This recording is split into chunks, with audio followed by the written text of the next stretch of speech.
Good afternoon.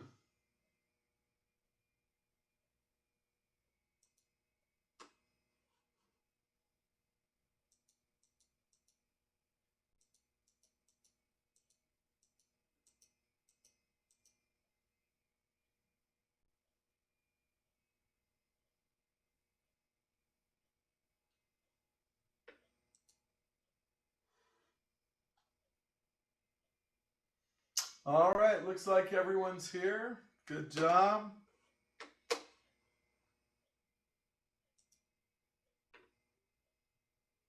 All right, let's see, a couple of things here before we get started with today's lesson.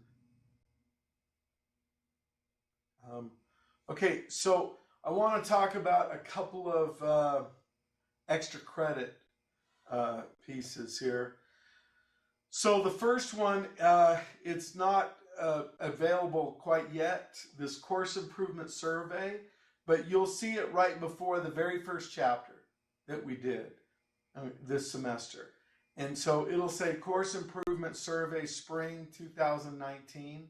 The reason why it's not available is because if I have you do it now, then you don't get extra credit. And so I've got to link it so that it'll to the grade book. And so I'm going to try to do that tomorrow for all the classes. So, but that will be available through the rest of the course time. Okay. So that will give you 5 points on your quizzes. Okay. Let's see. Then there was another one.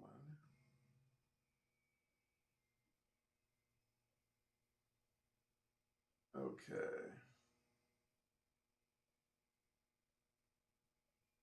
Well, just with the final,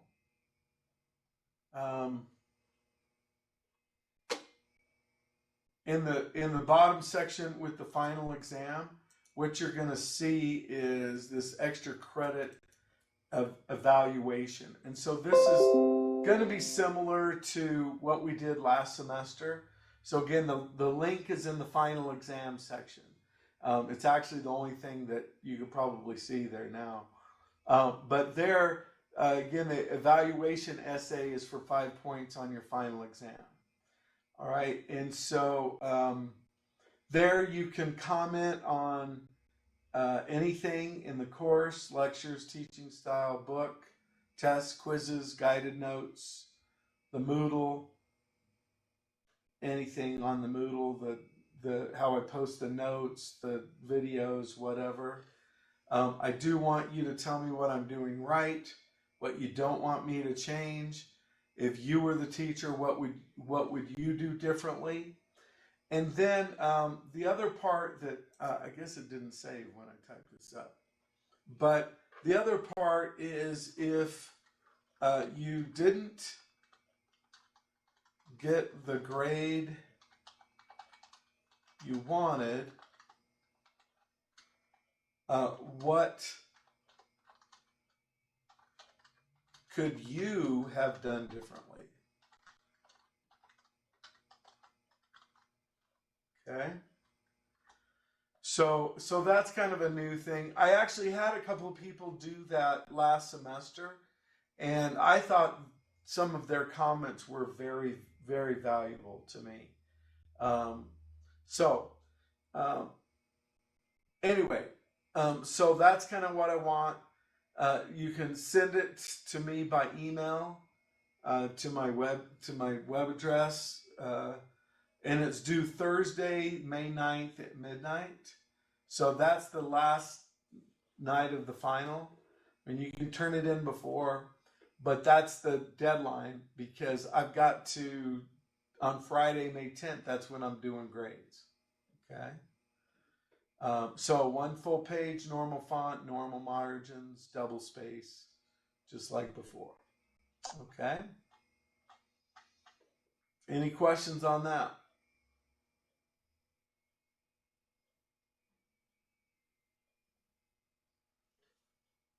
Okay.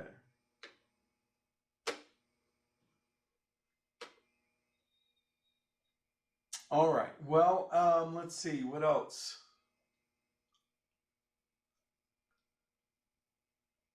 Okay, so um, did I tell you about the final? Did I talk about the final? Um, uh, no, I don't think so. Anyway, I made an executive decision on the final to keep it at three hours. I had thought to maybe try to condense it to 2 hours, and but I'm going to keep it at 3 hours. So what that means is the last week of class, May 6th through the 9th. My plan is on May 6th is to hopefully we'll be all done with our new material. And so if we're not, if I might have to teach that day, or hopefully we can have a day of just review. And then the final will be on May 7th, 8th, and 9th. So you'll have one part each. And that way time won't be, quite the issue. Okay? There's still, you still, it's still timed. It's still going to be timed. So I guess it is still an issue, but at least it won't be. Anyway, most students have been able to finish when I've done it all in one setting. Been able to do it in under 2 hours, but I do have an occasional student that will take more than 2 hours. So this way, dividing it up and giving you 3 hours, I think will be the best way to go. Okay? And then, of course, your overall average will be your grade for the final. And yes, I do curve it. You'll be curved with the other calculus class, though. And then after the curve, then you can still get your points for the evaluation as well. Okay? All right. Let's see, what else? Okay, so Jada, I had sent you an email earlier this week about reopening chapter 8. Did you get that? No, I didn't. But it wasn't chapter 8. I think it was chapter 9 that I needed to open. Oh, okay. That was my fault. Okay, well, that will make a difference. Will you send me an email just to remind me and say, would you please reopen chapter 9? And I'll do that. Okay? Yeah. Okay, thank you. You got it. Any other? Oh, and then I've been, let's see. I've been working on uploading the videos, and I think I've got, let's see, I think through last Wednesday uploaded. And so now I think, anyway, I'm going to try after class to get the last few class periods uploaded. At least I think they have they have up through Monday's class. I just checked right before class. So I'm hoping to have Monday's class. Now, Toby, I know you need yesterday's class, so I'll try to, that's why I'm trying to get all caught up, and then so that when they post yesterday's class, then I'll be ready to put that one up as well. Okay? All right. Anything else? Any other questions, comments, concerns?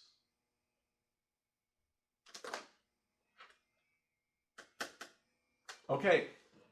Well, let's get at it. Okay, so yesterday we started chapter 11. And one of the things that I was mentioning is that to him yesterday, Toby, is that a lot of chapter 11 is actually a review of parametric and polar equations from Math 189, from trigonometry last year. And so in that respect, like this whole first lesson is pretty much review. And so anyway, so I think that part makes it pretty easy in that respect. Okay, so we were on, the guided notes, we were on the back part. This is part 5, parametrization of a line segment. Parametrizing, parametrizing line segment. Yeah, it's funny because I've never actually learned this as a student. This is just something new. Sometimes as a teacher, this fell in the cracks when I was taking the class. So I never learned this. So I've actually never heard a math teacher say that word, parametrizing. That's better. Okay. So that's kind of where we are. So we'll pick it up from there.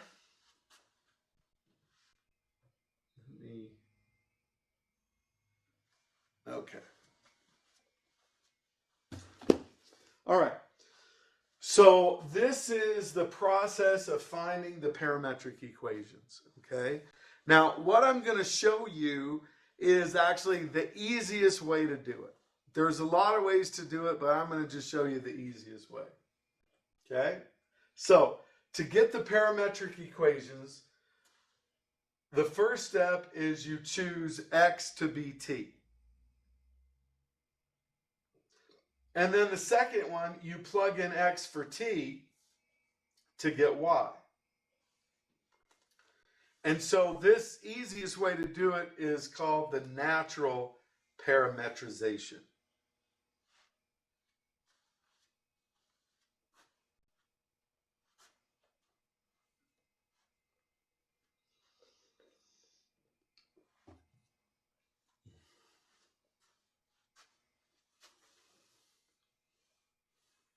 All right. So here it says parametrize the graph of the function f of x equals x squared. Okay, so first of all, f of x is the same as y. So y equals x squared. All right, so this is a standard equation in x and y.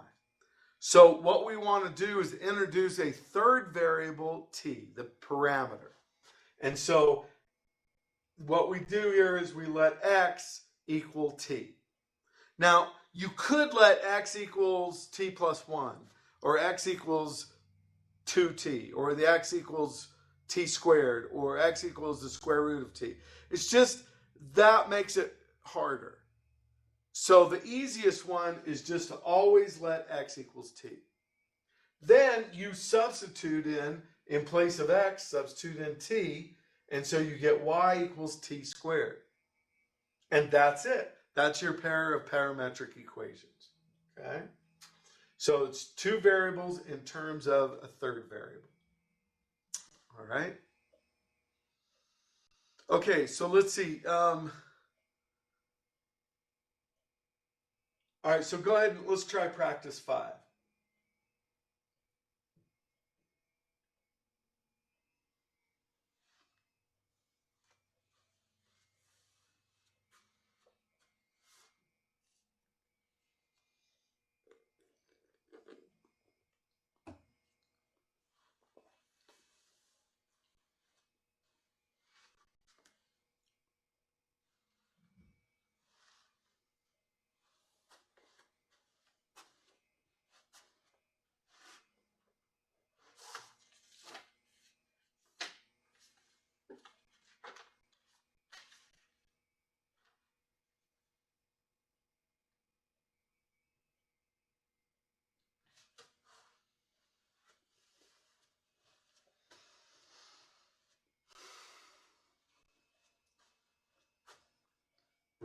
All right, so Weston, what do you have? Y equals t cubed. Okay, and then in the first one, x equals t, that's actually part of it too. Okay. So you have to have both equations. That's considered your parametric equations. X equals t, y equals t cubed. All right? Any questions on that?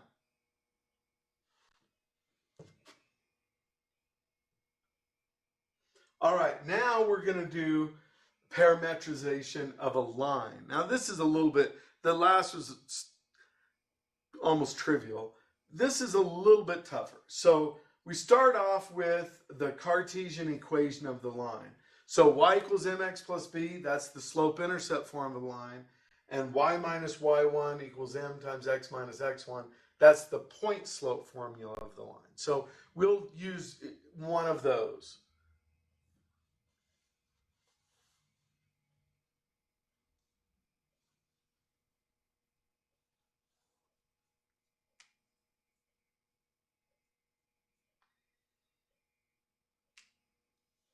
All right?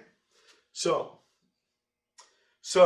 here we're going to find a parametrization for the line through the point AB having slope m. All right? So we're going to kind of do it in general here. So y minus y1 equals m times x minus x1. We're going to start with that point slope formula. All right, so what we do is, so the x1 and the y1, we plug in the given point. Okay, and in this case it's a and b.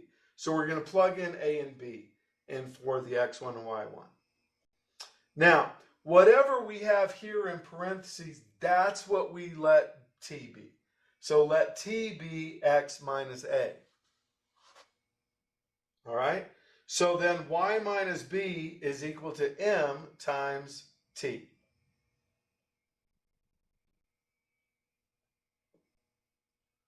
All right?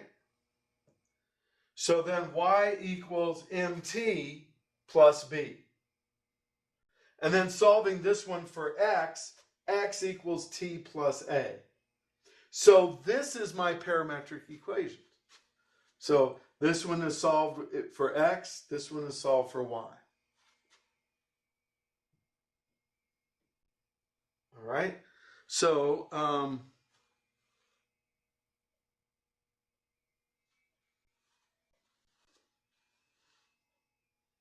okay, so now I'm going to actually plug in numbers like that you have in this example.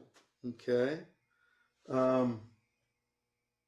So this is find a parametrization for the line through the point 2, 3 having slope 7. Okay.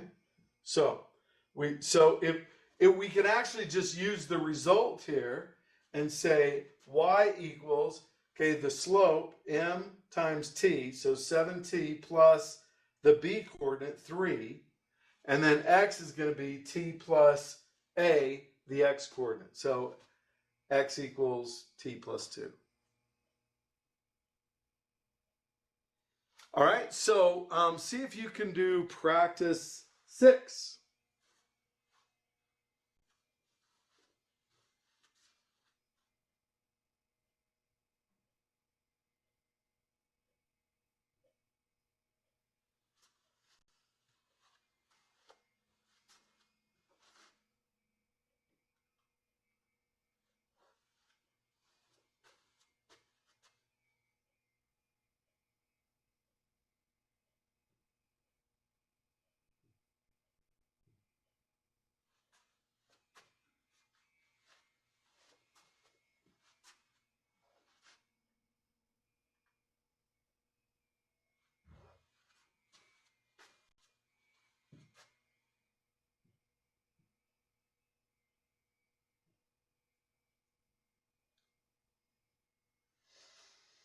All right, so Jada, what do you have?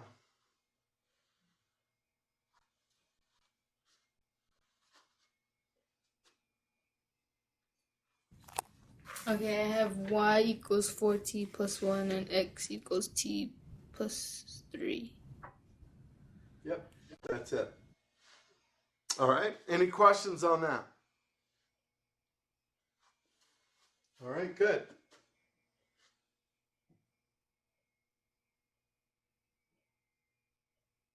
All right, so now, to find a parametrization given 2 points, you use 1 point for your x1 and y1. Okay, so you could actually use either point. It doesn't matter. All right, so So here's the example. Find a parametrization for a line containing these 2 points. Okay. So now, using kind of what we just did, so we'll have x equals x sub 1. So let's say that's my x sub 1, negative 2 plus at. And y equals y sub 1, the 1 plus bt. Now, see, the thing is, we don't know the slope here. We don't know what it is. All right. So now we do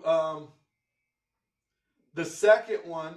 So we do the 0.35, and then you can let t be whatever you want it to be. Okay, because it's the parameter, so you can pick it. So usually, I think it's easiest to pick t to be 1. So that you'll usually pick that. All right, so now plugging into here now, so you plug in 3 in for x, so you have 3 equals negative 2 plus a times 1. And then plugging into the second one, you have the y value, 5 equals 1 plus b times t, which is 1. And so then you solve each of these for a and b.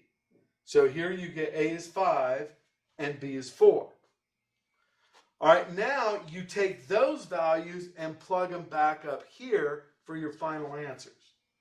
So you get x equals negative 2 plus 5t, and y equals 1 plus 4t. And so those are your final answers here. Okay? All right, that's good. All right, so what I'm going to do is, because it's not that the math is tricky, but it's a little tricky kind of remembering how to do it. So go ahead and try the practice 6.5, and I'll leave this up, and if you need me to scroll down, tell me when you need it to scroll down. But see if you can follow the example here and do that practice problem. I don't have the guided notes, so could you go to the next page so I can copy the Oh, okay. Okay. Yeah, I actually sent the guided notes for the whole chapter 11.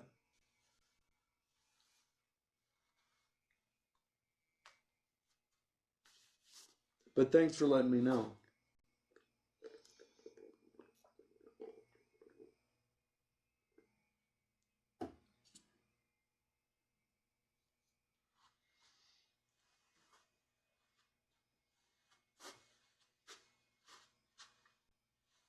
Okay, you can go back now. Okay.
All right, so Tobias, when you have the answer, or if you get stuck, let me know.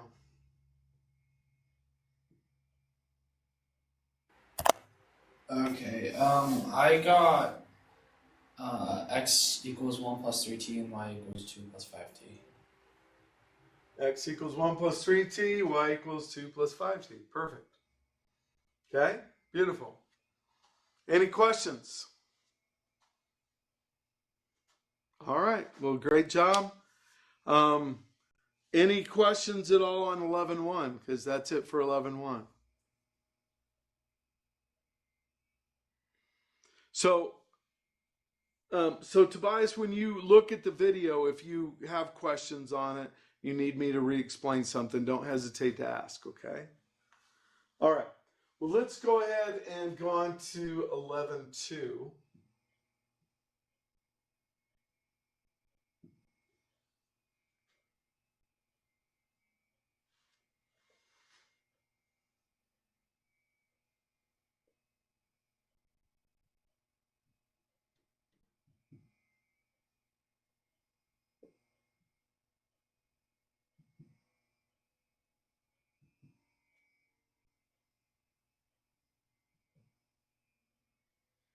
So 11.2 is on calculus with parametric curves. So this is kind of the standard format for this chapter is they do a section reviewing trig, and then they'll do calculus on it, and then trig, and then calculus on it. So there was really no calculus in 11.1. 11.2, there's calculus, but it's actually a pretty short section. Okay. All right. So the first thing, and this is an important, a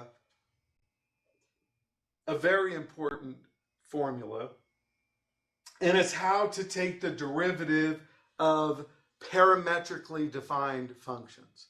Okay, so if we want to find dy dx, the rate of change of y with respect to x, well, that's dy dt divided by dx dt. So you take the derivative of y with respect to t, the derivative of x with respect to t. So these are in parametric form. So you take their derivatives and then divide. All right. So the reason why this works, if you want to know, is see if you could think of these as fractions. See, dy dt divided by dx dt. Dividing by dx dt is the same as multiplying by dt. Well, okay. Here, okay, actually I've multiplied by the least common denominator, dt over dt, and then get dy dx. The other way is to think of it like fractions. Dy dt divided by dx dt is the same as multiplying by the reciprocal. The dt's cancel, and so you get dy dx. So that's kind of why it works. So now let's actually go through and show what you would do here. Okay. So it says for x equals 2t plus 3, y equals 2t squared minus 1, find dy dx at t equals 6. So we got to find the derivative, dy dx, and then plug in 6 for t. Okay? So first thing we're going to do is find dx dt. So the derivative with x, so treating t as the variable, the derivative of 2t plus 3 is just 2. The derivative of dy dt is 2t, is the derivative constant just goes away. All right, so then dy dx would be dy dt over dx dt. So that's 2t divided by 2, which is just t. So the derivative in general is t. And so then at t equals 6, then the derivative is just going to be 6. Okay? All right, so go ahead and try practice 0.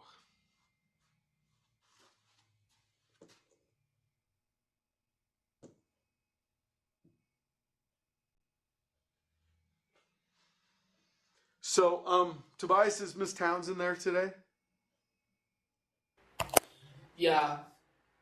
Did you email her the chapters or? Well, yeah, I emailed her the guided notes. So you might just tell her. I mean, it's okay. We can deal with it today, but just tell her to just print out all of them for chapter 11 for you. Okay. She's been kind of trying to set up for the senior presentations all day, so she's Yeah. busy. Okay. It's no big deal.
All right. So Weston, what do you have? I got 3. 3. 3 is. I got 6. All right. So let's go through it. Okay. So x is the square root of t, which I rewrote as t to the 1/2 to make it easier to take the derivative. So when you take the derivative with respect to t, that's going to be 1/2 t to the minus 1/2, which is, so then that's 1/2 radical t. All right. So dy dt, y equals t, so the derivative of that is just 1. So now plugging into the formula, dy dx is dy dt over dx dt. So that would be 1/1 divided by 2 radical t. Well, if you just invert and multiply, you're just going to get 2 radical t. All right. So then we plug in the 9. So 2 times the square root of 9, 2 times 3 would be 6. So somewhere you left off the 2. Yeah, I didn't bring the 1/2 down. I don't know why I forgot that one. Oh, okay. When I took the derivative of the square root of t. Okay. Yeah, so you got to bring, so it's bring the 1/2 down, and then it's t to 1 lower power. Okay. All right. Any questions on that? So here's the thing, see, something like that is a good review for the final exam. I mean, you got to do little things like that. So where you see you made a mistake on that paper, I would definitely, put a star by that, and just so that when you're going through guided notes, on a quiz or a test or the final or whatever, it helps remind you of the mistakes that you've made so that hey, don't do that. Okay. All right. Any questions on that one?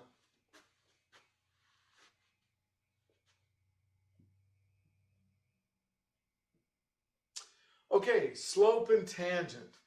The slope of the curve is the derivative. Okay. You probably remember that from Calc 1. And the point slope formula is, again, y minus y1 equals m times x minus x1. So we've got to know those.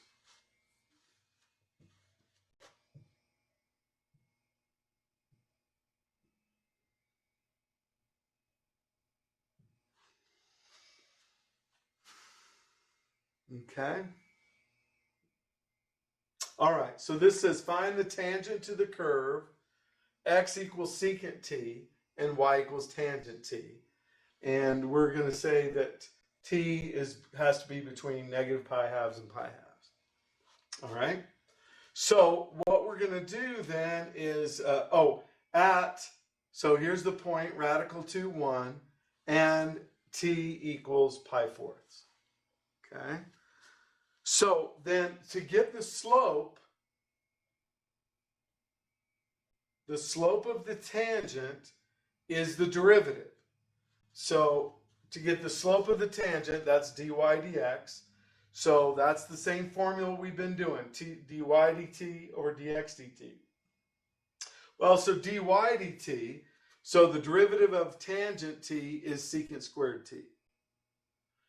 The derivative of dx dt, the derivative of secant t, is secant t tangent t.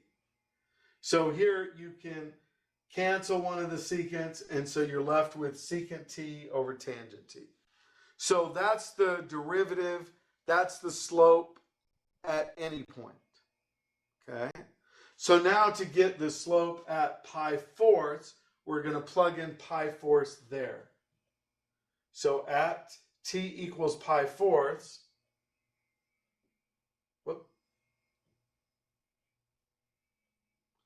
so the secant of pi fourths is 1 over radical 2, or radical 2 over 2.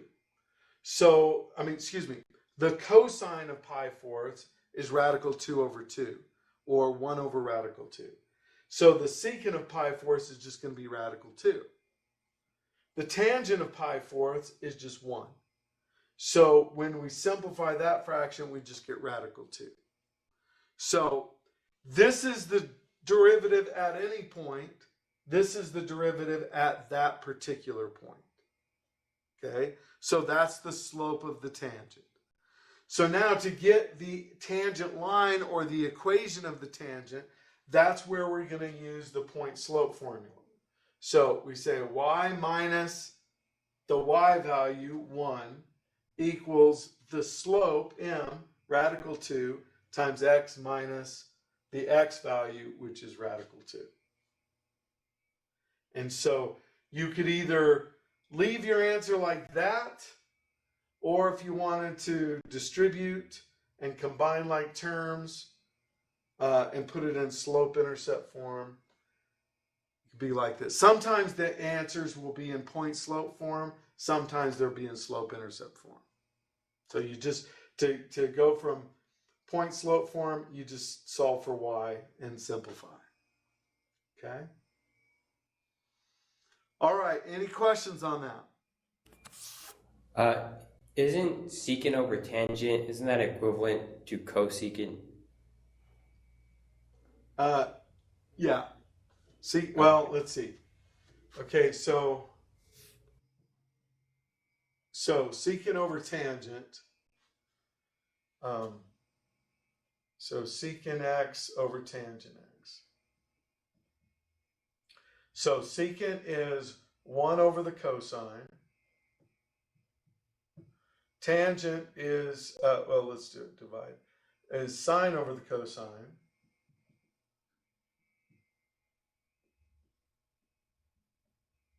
So yeah, the cosines would cancel.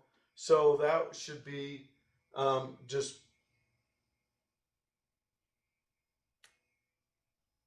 1 over the sine, which would be cosecant x. Yeah, that would be an easier way to do it, huh? So then, so if we say, okay, so this is cosecant x. Here, we'll.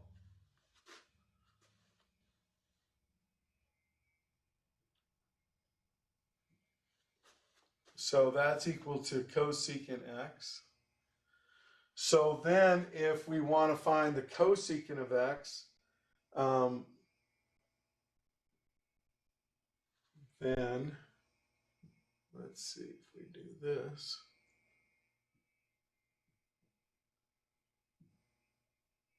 So cosecant pi fourths, that would be Well, I just do it 1 over the sine of pi fourths, which is going to be radical 2.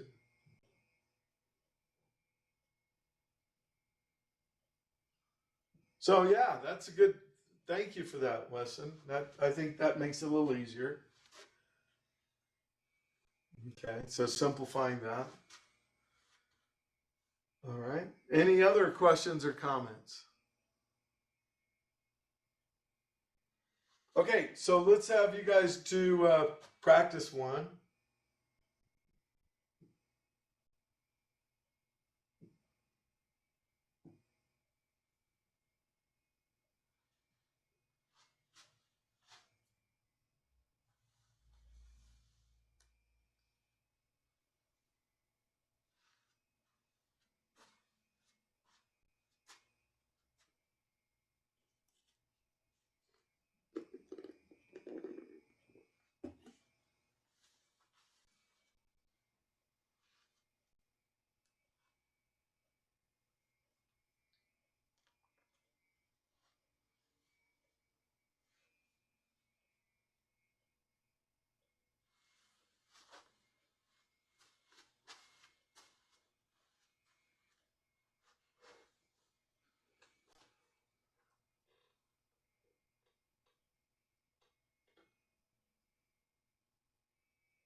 Okay, so Jada, when you have the derivative dy dx, let me know.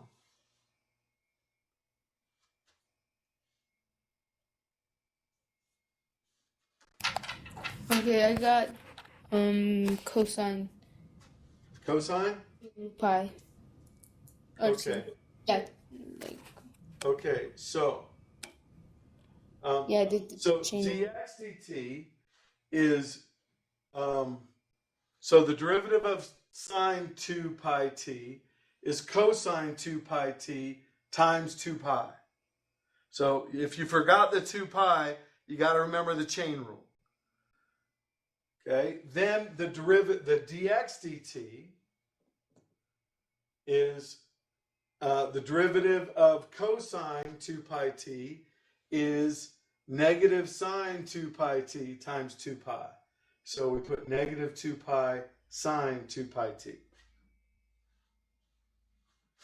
So then the dx dt, you put the dy dt over the dx dt, and the 2's cancel and the pi's cancel in front.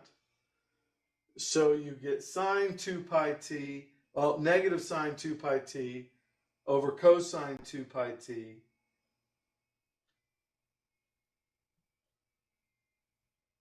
So that's negative tangent 2 pi t.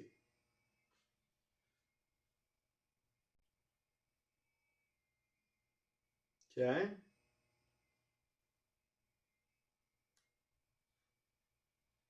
All right, so questions on that?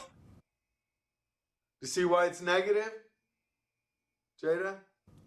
Yeah, I got that, but Oh, you got that part? yeah, Okay. I got the negative 2 sine 2 pi t over. Yeah, I got all that. Okay. So, and then you can simplify the sine over cosine as tangent. Okay, so now to plug in, to find that, so that's the derivative anywhere. So now to find the derivative at t equals negative 1/6. All right. So Weston, what would that be? What's the derivative at t equals negative 1/6? Negative 1.732. So negative.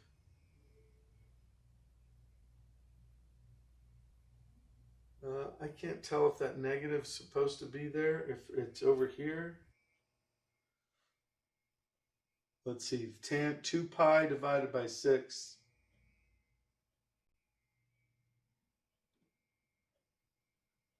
So that's pi thirds. That would be a positive. So yeah, so it should be negative.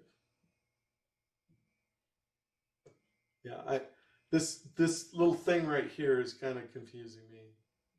So let's get rid of that. Okay.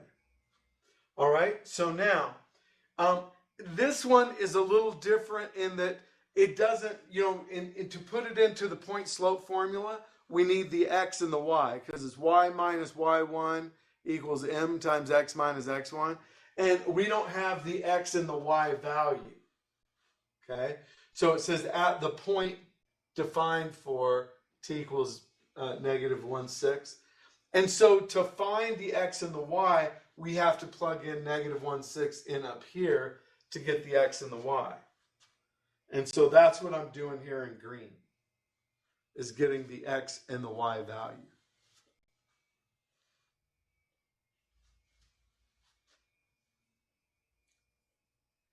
All right, so then, Tobias, what would be the final answer putting all that together?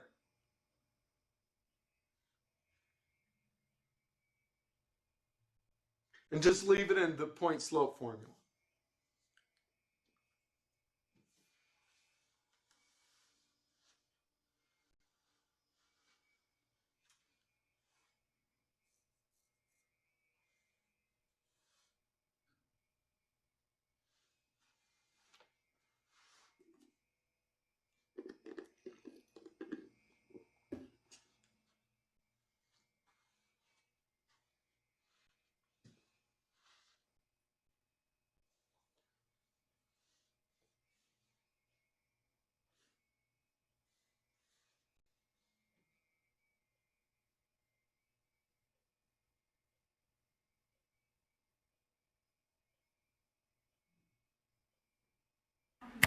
Okay, I got y minus 0.5 equals m times x plus 0.866.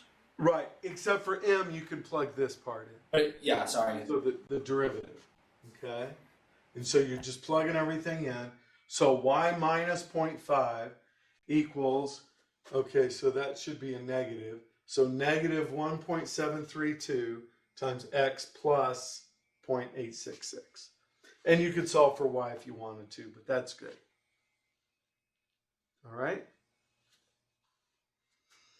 Okay, so any questions before we drop off here? So we'll pick it up from there tomorrow, and then we'll go on to 11.3. All right? All right, well, you guys have a great day, and